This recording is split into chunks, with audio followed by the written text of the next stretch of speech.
evening, and welcome to the City of Troy Planning Commission meeting on April 28th, 2020. Tonight's meeting is being conducted remotely using the GoToMeeting remote meeting platform.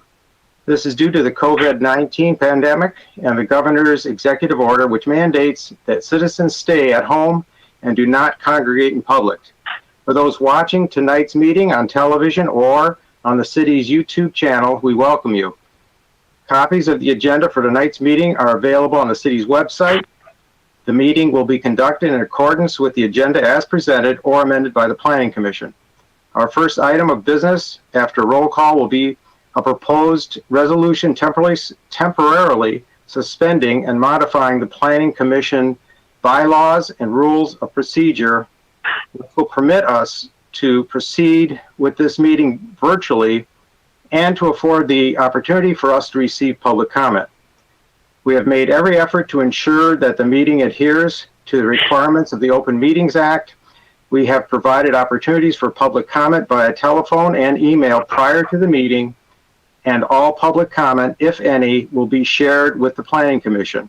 At this time, I'd like to ask Kathy Sarnicki to conduct the roll call. Mr. Abhidian? Here. Ms. Cruz? Here. Mr. Faison? Here. Mr. Hudson? Yes. Mr. Krent? Here. Mr. Lambert? Here. Ms. Parakis? Here. Mr. Rahman? Here. Mr. Chagel? Here. Okay. At this time, I'm going to read the proposed resolution. I'm going to move this one. It's whereas on March 16th, 2020, the City Council declared an emergency under Troy's city charter and state law, specifically the Emergency Management Act, MCL 30.401, Resolution 2020-03-048, which allowed for, among other matters, the cancellation of meetings when necessary, and whereas on April 13th, 2020, the Troy City Council extended its declared emergency under Troy's city charter and state law, specifically the Emergency Management Act, MCL 30.401, Resolution 2020-4-55, which allowed for, among other matters, moving forward remotely and virtually with necessary meetings such as Planning Commission meetings, and whereas Governor Gretchen Whitmer issued Executive Order 2020-48, EO 2020-48 on April 14th, 2020, which temporarily suspends strict compliance with physical place and physical presence requirements of the Open Meetings Act in order to allow electronic meetings. Therefore, be it resolved that as allowed by Planning Commission Rules of Procedure, Article 4, Section 6, the Troy Planning Commission hereby allows all Troy Planning Commission members to electronically participate in the Planning Commission meeting during the pendency of the declared state of emergency. However, consistent with State of Michigan Executive Directive 2020-2 and Executive Order 2020-48, Planning Commission members shall not use email, texting, instant messaging, or any other internet communication during the meeting. Resolved as allowed by Planning Commission bylaws and rules of procedures, Article 10, the Troy Planning Commission hereby amends the bylaws and rules of procedure for the duration of the declared state of emergency to modify the order of the agenda as set forth, Article 5, Section 3, to consolidate the public comment sections of the meeting. Resolved as allowed by Planning Commission bylaws and rules of procedure, Article 10, the Planning Commission hereby amends the bylaws and Planning Commission rules of procedure for the duration of the declared emergency to provide for two methods of receiving public comment for virtual meetings. During this time, public comments can be submitted for the Planning Commission meeting by sending an email to planning@troymich.gov. emails received prior to 4 p.m. on the day of the Planning Commission meeting will be read at the meeting and made part of the public record. Public comments can also be submitted by calling the following phone number and leaving a voicemail message, 248-524-1305. Recorded voicemail messages received prior to 4 p.m. on the day of the Planning Commission meeting will be played at the meeting in compliance with the rules of procedure. For emails and recorded messages received after the deadline, reasonable efforts will be made to read emails and play recorded messages during the meeting. Do I have a second for that? I'm looking for hands. Anybody? I second. Mr. Lambert. Ms. Zarnicki, could we have a roll call on that? Ms. Cruz, Yes. Mr. Faison, Yes. Mr. Hudson,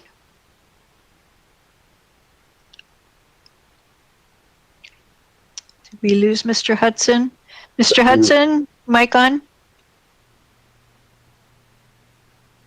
There you go. I'll go forward, go back to Mr. Hudson. Mr. Krent, Yes. Mr. Lambert, Yes. Ms. Parakis, Yes. Mr. Rahman, Muted too. Mr. Rahman, need your mic on. Yes. Mr. Chagle, Yes. Mr. Aphidian, Yes. Mr. Hudson, thumbs up if you say yes to the resolution. His picture seems frozen. Yes, I think he's lost his connection.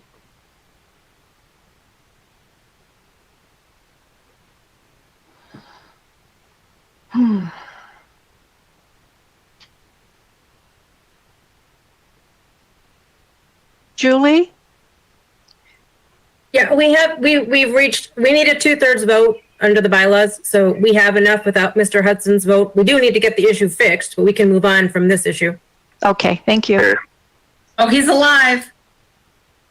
I'm alive. Mr. Hudson, just we were can't going hear through you. the resolution. Can you hear us? I can hear you, but you can't hear me apparently. We can now. We moved and we supported the resolution to amend the bylaws to go forward with the meeting. Is your vote Okay. yes or no? Yes. Thank you. You hear me? Okay. Okay. Next item on the agenda is approval of the agenda, tonight's agenda. Do I have a motion for that? I move. Okay, I saw John Teagle's hand go up, and second by Mariana. Sure. Vote, please. Mr. Faison? Yes. Mr. Hudson? Yes. Can you read sign language? Yes. Okay. Mr. Krent? Yes. Mr. Lambert? Yes. Ms. Parakis? Yes. Mr. Rahman? Yes. Mr. Tagle? Yes. Mr. Aphidian? Yes. Ms. Cruz? Yes. And that passes. Next item is approval of the minutes of the February 25th, 2020 meeting. Could I have a motion to approve? I'll move to approve. Thank you. Mariana approved. Second, please. Second. Oh, second. Okay, Mr. Lambert, seconded. Roll call, please. Mr. Hudson? Yes. Mr. Krent? Yes. Mr. Lambert? Yes. Ms. Parakis? Yes. Mr. Rahman? Yes. Mr. Tagle? Yes. Mr. Aphidian? Yes. Ms. Cruz? Mr. Faison? Abstain. Next item on the agenda is public comment for items not on the agenda. Have we had any emails or phone messages I see from our secretary, we have none received for public comment for items not on the agenda. For that, we'll go to the next item, which is preliminary site plan review, file number SPJPLN 2019-0038, proposed Timbercrest Drive extension south of Waddles, west of DeQuinder, 88-20-24-201-015, zoned R1C, one family residential district. Is it going to be Ben or Brent? It's going to be myself. Thank you. All right, please go forward, Ben. I'm sharing my screen. Can everyone see the presentation in front of you? Okay. First off, I want to say thank you, and it's great to be back with you all again, even if it's virtually. It's nice to see your smiling faces. Tonight, the first application before us is an extension of Timbercrest Drive.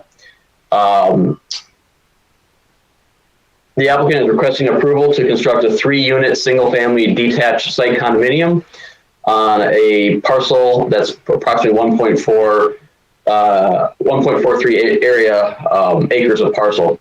The property is zoned R1C, is one family residential, and the proposed site condominium use is permitted by right. The applicant, as noted, it's going to be a 3-unit site condominium. One of the units includes the existing single-family home that will remain. The other 2 units are going to be located in the rear yard of the existing single-family home. As seen on this slide, this is the outline of the division. Again, the first unit is existing home on this parcel, and Unit 2 and Unit 3 are located off the extension of Timbercrest Drive. The configuration and lots meet all the R1C zoning requirements. The applicant did provide a landscape plan, includes 4 street trees. In addition, they're putting 5-foot wide sidewalks on the Timbercrest extension that will tie into the existing sidewalk on Timbercrest. The applicant submitted elevations and floor plans. This is the elevation of the 2-story colonial and Georgian colonial. There's one elevation here. And a second elevation, front elevation here, variety between the 2. And they also provided a ranch option showcased here.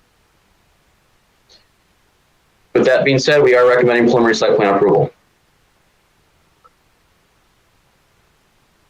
Okay, is the applicant on our connection? Mr. Krent, Carol Thurber is here from Nowak and Frous. She's a civil engineer representing Pat Bismack, the applicant. So, Ms. Thurber, would you like to comment on this plan, this proposal? Thank you. I have nothing to add. I think Mr. Carlisle covered everything. Thank you. Okay. With that, I'll bring it back to the commission. This is not a public hearing, so anyone like to comment on this? I see John's hands go up. I see Dave's. Okay, I'll go with John first and go to Dave. Ben, I have a question for you, Ben. Are they planning to do anything with the existing house? I don't know the answer to that. In terms of, I don't know the answer to that, Mr. Tagle. They're simply splitting off the area required necessary to keep that lot consistent with R1C. But in terms of what they do with the house, I don't know the answer to that. The applicant could answer that question, I assume. Right now, I believe that house is to remain.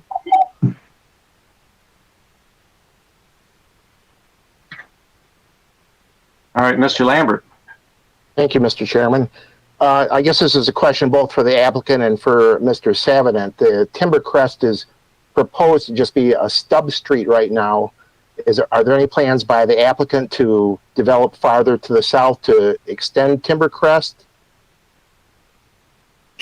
I don't know the answer to that question. Perhaps Ms. Thurber does. Right now, there are no plans to go any further. We don't own the property. Okay. Thank you. Any other comments? Mr. Hepadian. Go ahead. about stormwater, stormwater management. Is that extension of the street and stormwater management, is that being taken care of with the existing development there to the north? Have there been provided any calculations to indicate that the existing detention has a capacity for those additional 2 homes? I can address that. Yes, there has been a study for the storm sewer for Timbercrest extension to tie into the existing detention basin, and a study was provided. Anyone else? Thank you. Well, I've got a quick question. You show 2 front elevations. Are those the plans that will be built, or is it still up for an owner to decide, or are these just proposed elevations? Carol? I believe that those are example elevations that builder has used. Certainly, if anything changes from that, it will be going through the building department. The builder has built quite a number of houses in Troy. It's a typical representation of his buildings. Very nice. And it looks like one of them has a garage door. It appears that does not face the street, which I appreciate personally. It's nice to see that kind of architecture. Anything else before we have a resolution? Oh, Mr. Carlton. Oh, This, in terms of the elevations, this is for Ben, I guess. Can they build the identical house on the 2 lots, or do they have to differ? They could build identical houses on the 2 lots, because there's a requirement that I think it's 2 every 3 has to be one of every 3. So they wouldn't fall into that threshold. So they could technically build the same house across the street from each other. Okay, thank you.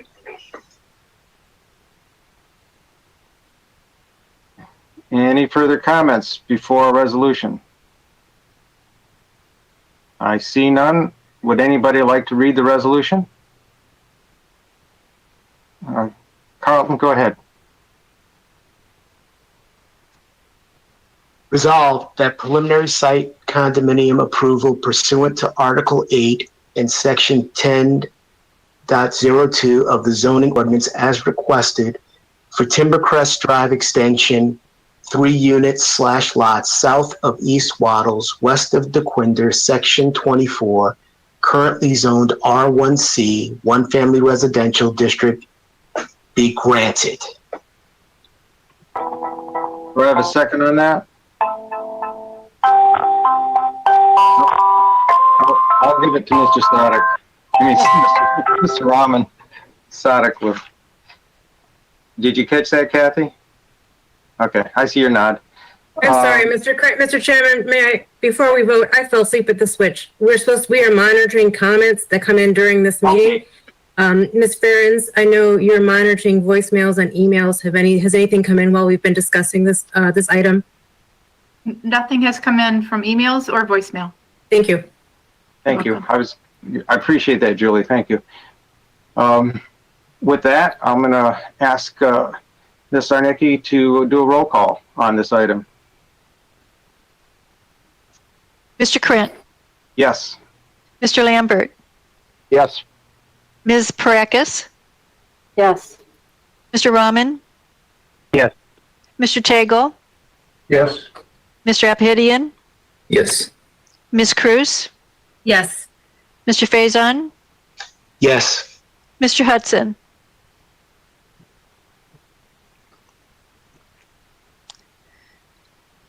I think we lost Mr. Hudson again. Can you hear me?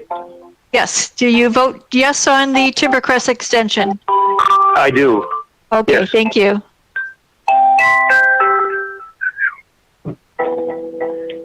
And has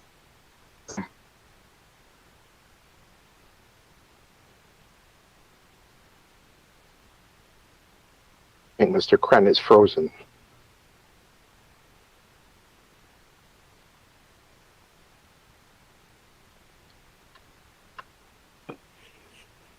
Tom, can you hear us?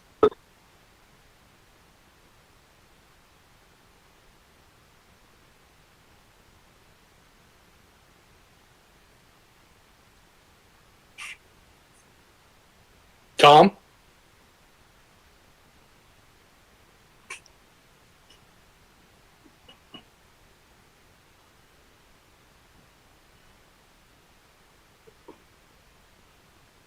Julie, we'll wait for him to log back on.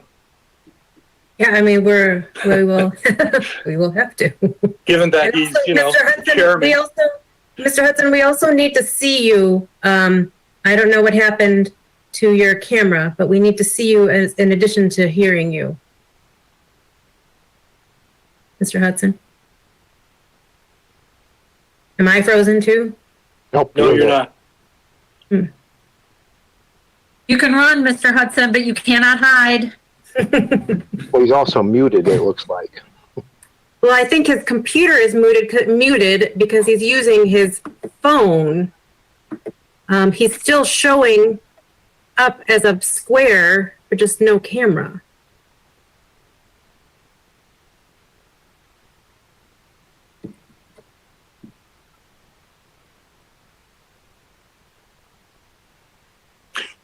Mr. Frayne, technical question, if he can he still participate if we can't see his face?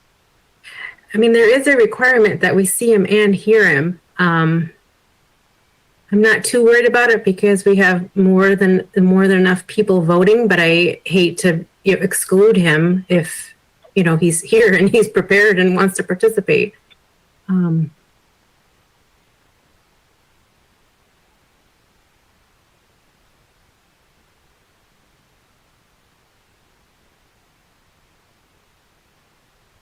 Brent, did you want me to introduce the next topic while we wait for Tom to log on? I would just like to say thank you and good night. Okay, Thank you. I lost my connection. Oh. Yeah, I lost my connection. My internet died, but I'm back on. There you are. There we go. Okay. Okay. Here we go. You're there. Sorry. Yep, we see you and we. Okay, I left off. I'm sorry for the pause there. Okay. Mr. Carlisle, are you going to explain our next item? Or have you already done that? I think I might have missed it. Did you read it? Did you read it into the record? I did read it, but evidently it didn't take, so I'll try it again. Preliminary site plan review, file number SPJPLN 2020-004, proposed Square Lake Court Phase 2, south of Square Lake, west of DeQuinder, 88-20-12-200-027, zoned NN Neighborhood Node District. Okay, Ben, did you get that? I got it. Thank you. Second item up tonight is Square Lake Phase 2. If this sounds familiar, and it should be, because this was Phase 1 was considered by the Planning Commission very recently, perhaps the meeting previous to this.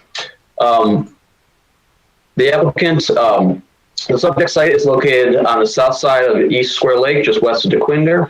The 3-acre site that is part of Phase 2 was recently approved of the Square Lake Court development. Phase 1, which is this northern parcel, was approved with 14 units. It's approximately 0.87 acres in area. As part of the Phase 1 approval, the Planning Commission required cross-access easements with the southern parcel, as well as some additional guest parking. Post that meeting, the applicant was able to acquire the southern parcel, and so they're coming back to seek a second phase of the development to develop this section of the parcel for 48 acres. The total on this site is 48 units. I apologize. It's in 4 and 6 unit building. And again, Phase 1 is immediately south of Phase 2. It is presumed that if approved, that the applicant will build Phase 1 and Phase 2 together into one project. If they do such, it would eliminate the need for cross-access easements and 2 separate homeowners associations, but that should be clarified by the applicant themselves. The property is zoned neighborhood node residential.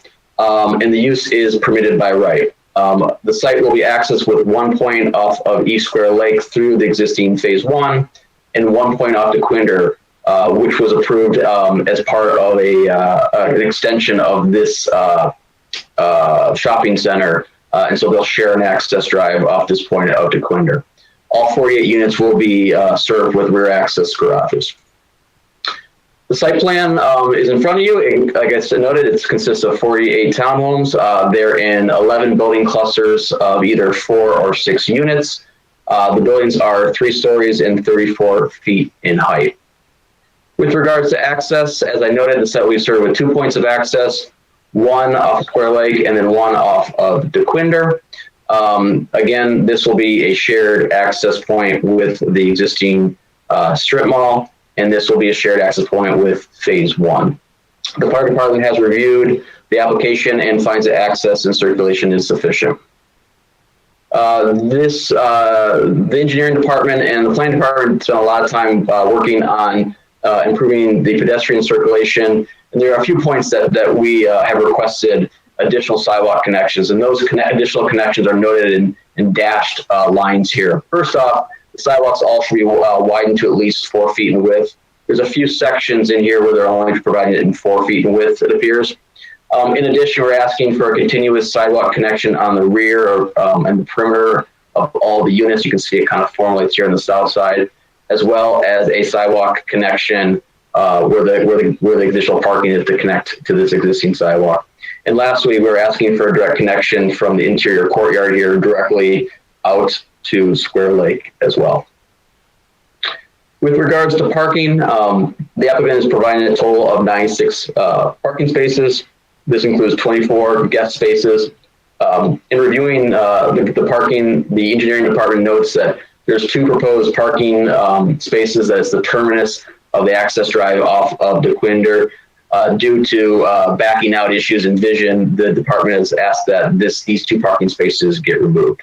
So in total for phase 1 and phase 2, there are 38 guest parking spaces combined for those 2 developments.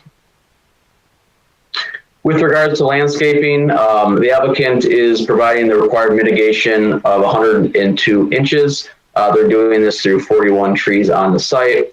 The only request that we have with regards to landscaping is they have 2 long rows of guest parking, and we just ask that those get broken up with a landscape peninsula and a tree. Other than that, they do meet all landscape requirements. The applicant has provided floor plans and elevations. These are the same elevations that were approved as part of phase 1. This is the elevation. It didn't come very clear in this slide, but it's going to be a hardy board material with a brick material as well. This is a rendering of the 4 units building cluster. This is a rendering of the 6-unit building cluster. With regards to recommendation, we are recommending preliminary site plan approval with a number of conditions, though minor. This includes the removing of those 2 parking spaces off the access drive on DeQuinder, provide the necessary easement to DeQuinder, increase all sidewalk widths to 5 feet, provide a continuous sidewalk around the perimeter of the site, add direct connection between building J, K, G, F, D, and E, and B, A, and B to Square Lake, break up the 2 long rows of parking with a landscape peninsula and tree, and additionally make any additional architectural changes based on planning commission input. That concludes my report. Thank you. Thank you, Mr. Carlisle. Any comments I should bring the applicant, I'm sorry. The applicant has anything to add to that presentation? Good evening. This is Aaron Nicola here, Eureka Building. I don't know if you can hear me. Yes, please. Thank you. Appreciate the opportunity tonight. So this is phase 2, and as Mr. Carlisle mentioned, is a continuation of phase 1 that we discussed before the board a few months ago. We are following the same traits as established in phase 1 with phase 2. With the establishment of the strip center that's about to be completed on the DeQuinder side, we believe that the community will have all those typical requirements that the nodes in the master plan have required over the time. Basically, you have the walkability, you have the community, you have the shops, and we see this as an ideal community to be built. If you have any questions for me, let me know. Thank you. Are there any questions for the applicant? Mr. Crane, I would also like to point out that the applicant's civil engineer, James Butler, is in attendance as well. He can answer any civil engineering questions. Absolutely. Any questions for the applicant? Mr. Lambert? Just a quick question. I wanted to confirm, are phase 1 and phase 2 going to be combined into one project? Good question. That would have been our target as well, and that's ultimately our target. Now, as you know, with this COVID-19 situation, we missed some time with this second phase discussion here in front of the Planning Commission. That's not to say that we can't merge them, but phase 1 is a bit ahead, but we could potentially merge them, granted that we're approved to move on to phase 2 at this time. Yes, that would be the target. Any other questions or comments? I've got one for the applicant. Mike, where would these islands suggested by our staff, where would they be placed in the visitor parking? Maybe I should ask Mr. Carlisle that. I think we can respond. Jim, are you on? I am, yes. Maybe Mr. Carlisle can bring up that plan, the site plan, and we can talk from it quickly. Yeah, go ahead, Jim. The thought is along the north end of the project where the ellipse is to we have a similar circumstance that we have coming off of DeQuinder Road. What we'd like to do is to extend an island in a east to the left and kind of encompass some more landscaping in that area. So we would lose a few spaces, but we had some more landscaping in there. We think it would make a better presentation as people would come off of Square Lake Road. You found what I'm saying? Yes, sort of.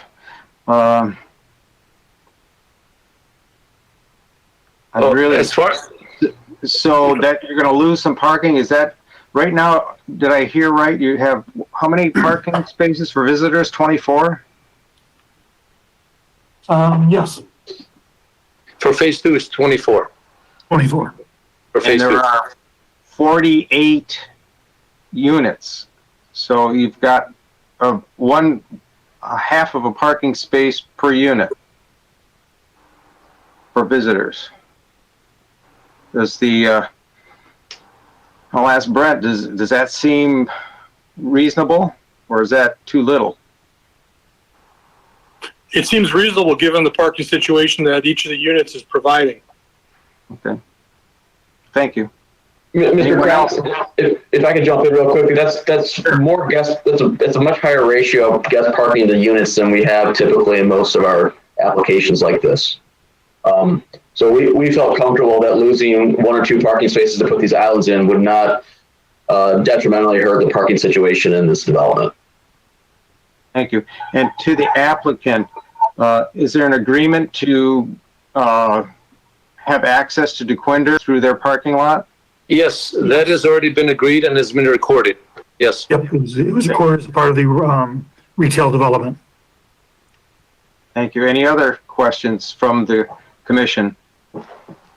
If not, I'd like to check with Jackie to see if we had any comments that came in from the public.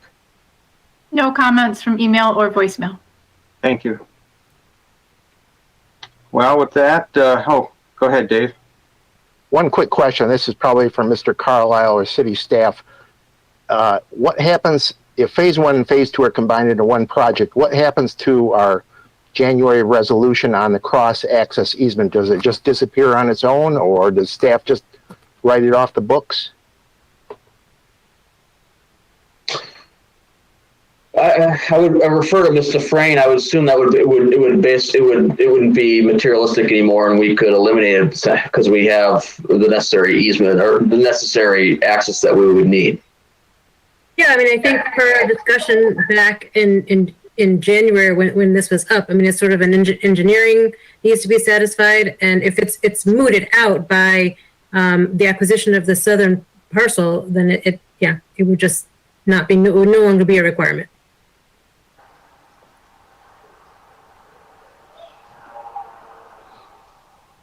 Okay. Any further comment from the commission? Would someone like to read a resolution?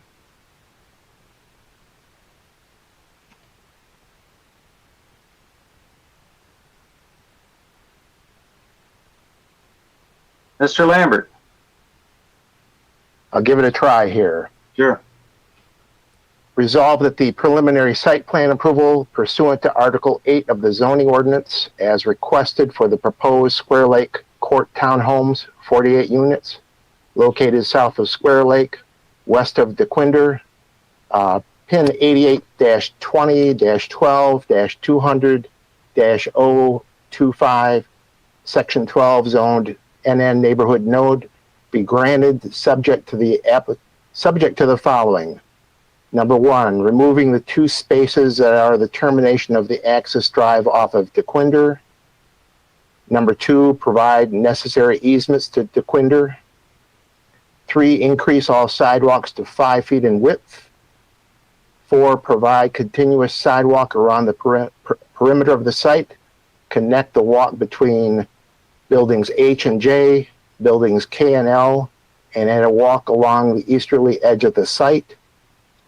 Add direction connection between buildings J and K, G and F, D and E, A and B to Square Lake. 6, break up the 2 long rows of parking with landscape peninsula and tree. That's it. Do I have a second from the commission? Mr. Faison. Roll call, Ms. Zarnicki? Mr. Lambert, Yes. Ms. Parakis, Yes. Mr. Rahman, Yes. Mr. Tagle, Yes. Mr. Abhidian, Yes. Ms. Cruz, Yes. Mr. Faison, Yes. Mr. Hudson,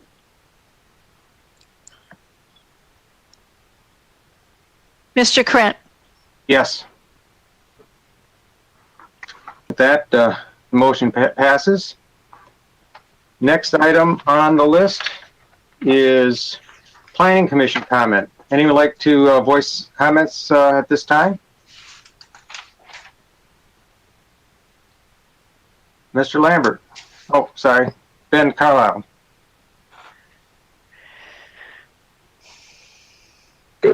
Go ahead, Mr. Lambert. I chose him out of order. That's sorry. Go ahead, Ben. Okay. This is a little self-serving, but many of you know my father, who is the less successful and shorter of the Carlisle planning family. He was just recently named to a fellow of the American Institute of Certified Planners, which is the highest honor in our profession. So I'm proud of him, certainly, and I just thought the Planning Commission would want to know that. So congratulations to him. Thanks. I appreciate that. He's well deserves that honor. Anyone else? Be sure and tell your dad his favorite Buckeye said congratulations. Mr. Lambert. Yeah, I was just going to mention I watched the presentation that the Michigan Planning Association put on at noon today and saw Brent's presentation, and I hope the city of Troy will soon get him a laptop that has a camera on it. Yes, sounds great. Thanks for your support, Dave. I appreciate it. You just gotta make enough noise, Brent. That's how I got mine. Squeaky wheels. Will there be a rebroadcast of that item, Brent? The presentation was recorded, And Map, I don't know how they're going to make it available, but I can certainly see what its availability is and send a link. I'd appreciate that. Thank you. I did provide a link to register to all the planning commissioners last week. No, I couldn't make it. Anyone else? Mr. Faison.